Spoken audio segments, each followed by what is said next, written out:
Hey guys, in this quick video I'm going to talk about Monsters Are Coming, the pros and cons that you have to be aware of. So first thing first, it's a great concept, creating a mix of survivors like combat, running, resource gathering and tower defense. So that's interesting. The walking moving city mechanics feels fresh and different. Also, stylish visuals and animation looks polished. You have great sound and atmosphere, and early game loop is great. So this is like, the game got great potential. But what are the cons? Difficulty spikes. Normal difficulty feels fine, but hard and above spike brutally.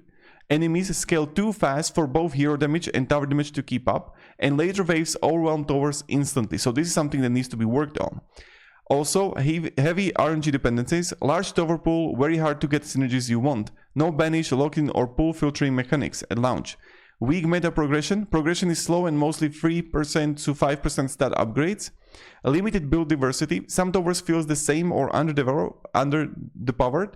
Upgrading towers is usually worse, and run starts to feel identical due to shallow variation, and enemy variety is low, same mobs appear on every map, so this is something that you have to be aware of. No endless mode, no branching routes or few bosses. So no minimap, hard to see the kind of like danger zone, no DPS indication for towers, no way to move misplayed towers, and these are the things that you have to be aware of.